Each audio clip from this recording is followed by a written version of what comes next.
বাংলাদেশের ঐতিহ্যবাহী কলেজ ময়মনসিংহের আনন্দমোহন কলেজের সাবেক অধ্যক্ষকে নিয়ে বিতর্ক সৃষ্টি হয়েছে।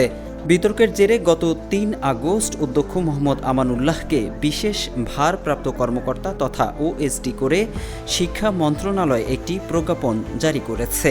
এদিকে এ খবরে ক্যাম্পাসে আনন্দ প্রকাশ এবং মিষ্টি বিতরণ করেছেন প্রতিষ্ঠানটির শিক্ষক ও শিক্ষার্থীরা।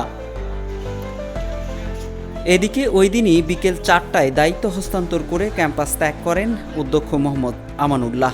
এ সময় ভারপ্রাপ্ত অধ্যক্ষ হিসেবে দায়িত্বভার গ্রহণ করেন প্রফেসর মোহাম্মদ শাকির হোসেন। পরদিন ৪ আগস্ট দুপুরে নতুন ভারপ্রাপ্ত অধ্যক্ষকে ফুল দিয়ে শুভেচ্ছা জানানো হয়।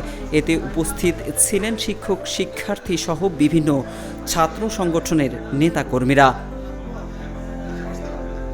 জানা যায়, অধ্যক্ষ আমানুল্লাহর বিরুদ্ধে দীর্ঘদিন ধরেই শিক্ষক শিক্ষার্থীদের মধ্যে নানা অভিযোগ নিয়ে অসন্তোষ চলছিল। তিনি আওয়ামী লীগ সমর্থক এবং বঙ্গবন্ধু শিক্ষক পরিষদের একজন প্রভাবশালী নেতা হিসেবে পরিচিত ছিলেন। অভিযোগ রয়েছে তিনি তার রাজনৈতিক প্রভাব খাটিয়ে বিভিন্ন অনিয়ম ও দুর্নীতি করেছেন। এদিকে দায়িত্বপ্রাপ্ত নতুন অধ্যক্ষ শতভাগ স্বচ্ছতার সঙ্গে দায়িত্ব পালনের কথা জানান। বলেন, প্রতিষ্ঠানে কোনো ধরনের বৈষম্য থাকবে না। অন্যদিকে বিসিএস সাধারণ শিক্ষা সমিতির কেন্দ্রীয় নির্বাহী কমিটির যুগ্ম আহ্বায়ক প্রফেসর মোহাম্মদ ইদ্রিস আলী নতুন অধ্যক্ষ সুশৃঙ্খলভাবে কলেজটি চালাবেন বলে প্রত্যাশা রাখেন। এক্সট্রিম মশার কয়েল প্ল্যান্ট ফাইবার দিয়ে তৈরি, ডেঙ্গু, চিকুনগুনিয়া বাহি সহ যে কোনো মশার বিরুদ্ধে দেয় এক্সট্রিম সুরক্ষা। আমি আনন্দমোহন কলেজের ভারপ্রাপ্ত অধ্যক্ষ হিসেবে দায়িত্ব পেয়েছি।